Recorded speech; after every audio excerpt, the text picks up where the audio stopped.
안녕하십니까, 강영철입니다. 오늘은 저희들 다이버들이 아주 밀접한 관계를 가지고 살아가고 있는, 다이빙하고 있는 이 네오프렌에 대한 말씀을 한번 준비해 봤습니다. 실제 저희들 다이버들은 이 네오프렌이라고 하면 웨트수트, 장갑 혹은 부츠 네오프렌으로 사용하고 있죠. 이런 것들에 대해서만 생각합니다. 그러나 실제 이 전체 산업에서 네오프렌이 돈을 더 많이 버는 것은 스키 마스크 같은 거요. 그 다음에 지금 이 코로나 시대에 접어들면서 이 네오프렌을 이용해서 실제 저희들이 마스크를 쓰고 있고, 이 마스크, 네오프렌으로 만든 마스크는 효과도 있고, 그 다음 거기에 많은 어떤 그림 같은 거를 포함시켜서 멋도 낼 수 있고, 그런가 하면 지금 이것이 저희들이 그 코로나에 대비해서 마스크를 사용하는데 필요한 기준을 충족하기 때문에 이것을 쓰고 다니면 벌금을 내지 않아도 되는 그런 게 있습니다. 이 네오프렌은 그 이외에도 굉장히 많은 어떤 용도가 있습니다. 그래서 이 네오프렌이라고 하는 이게 천연 고무가 아니고요, 인간이 만든 합성 고무입니다. 그래서 이 네오프렌이 어떤 건지, 또 어떤 역사를 가지고 제작이 되었는지, 네오프렌을 만드는 방법, 용도, 네오프렌을 사용할 때 주의사항, 이 정도 내용으로 한번 준비를 해봤습니다. 네오프렌은 이 일반적으로 니오라고 하는 말은 new, 새로운이라는 의미를 가지고 있습니다. 이 네오프렌의 원래 고무의 이름은 폴리클로로프렌입니다.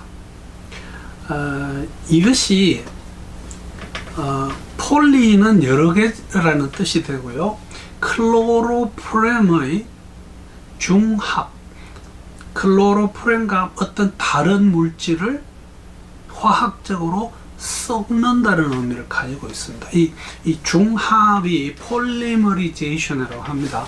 그래서 이 폴리클로로프렌이라고 하는 네오프렌은 소위 클로로프렌과 어떤 다른 물질, 그 물질은 나중에 말씀을 드리겠습니다. 의 중합 과정 폴리머리제이션으로 제작을 합니다. 그래서 네오프렌은 천연이 아닌 인조 합성 고무입니다. 이 네오프렌을 사실 처음 고안하고 했던 사람은 노트르담 대학, 프랑스죠, 의 화학과 교수인, 이 이름도 상당히 어렵습니다. 그 줄리우스 아더 뉴랜드라고 되어 있습니다. 이분이 디비닐 아세틸렌이라고 하는 고무를 제작을 합니다. 이게 실제로 지금 저희들이 사용하는 고무줄 혹은 고무, 이거하고는 좀 다르게 젤리 형태를 가지고 있어서 고무가 굉장히 탄력성이 있는 그런 내용의 고무였습니다. 이게 1905년에 제작이 됩니다. 이것에서 힌트를 얻어서 1930년 4월에 그 유명한 두뽕이라고 하는 회사에서 여러 화학자들이 힘을 합쳐서 이 네오프렌을 만들고, 그 당시 이름이 듀프렌이었습니다. 듀뽕에서 만든 네오프렌, 이런 뜻이 되겠죠. 듀프렌.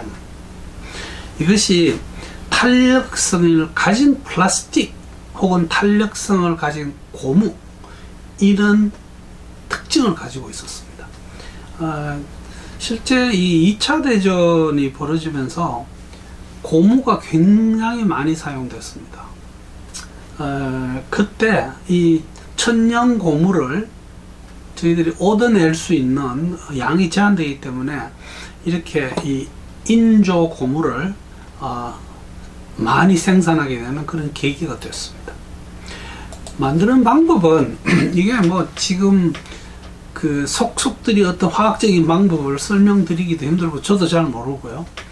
그냥 쉽게 말하면 천연 고무에다가 어떤 가스, 기포, 공기를 섞을 때 필요한 촉매제가 있습니다.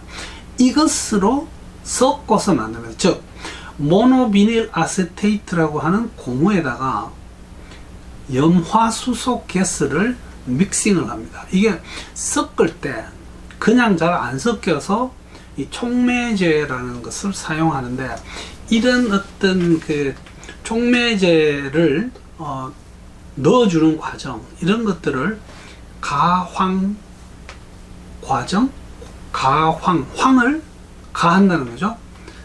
그 영어로는 vulcanization 이렇게 되어 있습니다. 이렇게 이것을 쉽게 말해서 고무에다가 공기를 휙 섞어서 그 어떤 잘 녹는 촉매제를 사용하는 거죠. 그래서 이거는 고무도 저희들 몸에 어떤 문제가 생길 수 있고, 그 촉매제가 또한 문제를 일으킬 수 있습니다. 지금 현재 네오프렌의 그 용도들은 뭐 정말 다양합니다. 그 꼭 다이빙 수트가 아니어도 이 네오프렌으로 복을 많이 만들어서, 여기 지금 그 늘씬한 아가씨는 이 입고 있는 바지가 네오프렌 바지입니다. 스쿠버 다이빙에서는 뭐 엄청나게 많이 쓰입니다.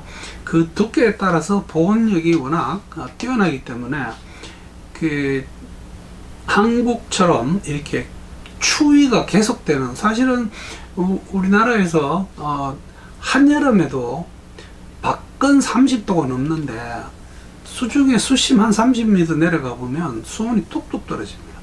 그래서 1년 내내 드라이수트 입는 것이 더 편한 나라에 한국도 속합니다. 부츠 장갑도 네오프렌으로 만들죠. 요즘 많이 만드는 게, 지금 이 화면에는 안 나오지만 스키의 페이스 마스크로 이거 굉장히 많이 만듭니다. 한때 그 한국의 톱 1, 2위 가는 그 다이빙 장비 수입 업체에서 이 마스크를 수입해서 뿌려서 엄청난 돈을 번 적도 있습니다. 그 주인 아저씨한테 들은 이야기입니다. 그 다음 지금 당장은 이 코로나에 쓰는 마스크가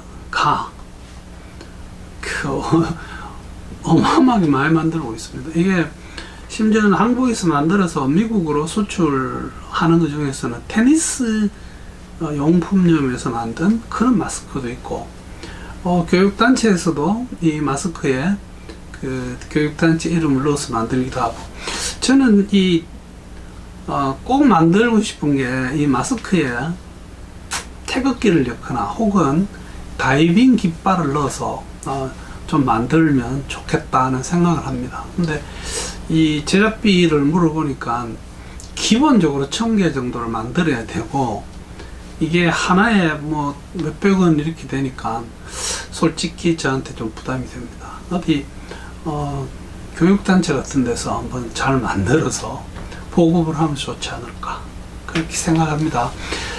그래서 그 다이버에게의 용도는 사실은 수트가 가장 크고, 이 웨수트로 어지간한 수온에서는 견뎌냅니다. 지금 현재 동해안 수온이 약 15도, 강릉 쪽에 올라가면 14도, 이렇게 5도 뭐 이렇게 떨어집니다. 그 집에 계시는 최효숙 트레이너는 아직도 이 드라이 수트 없이 웨수트로 버티고 있습니다. 이 네오프렌은 다이버들 뿐만 아니라 일반인에게도 마찬가지지만 주의사항이 있습니다. 아마 다이버라면 이 네오프렌에 의한 접촉성 알레르기를, 피부병을 경험하신 분들이 꽤 있을 거예요. 이 네오프렌이라고 하는 그 고무 재질 자체가 피부에 자극을 해서 어떤 알레르기성 접촉성 피부염을 유발합니다. 그런가 하면 이 가황작용을 할 때 촉진제로 가장 많이 쓰이는 그 약물이 에틸렌치오유리아라고 하는 화학약품이 있습니다. 이 ETU라고 하는데요. 이 약은 네오프렌이 생성되고 나서는 사실 저희들 몸에 크게 영향을 주지 않습니다. 이 약물로 인한 어떤 알레르기로 고생을 하는 경우가 극히 드뭅니다.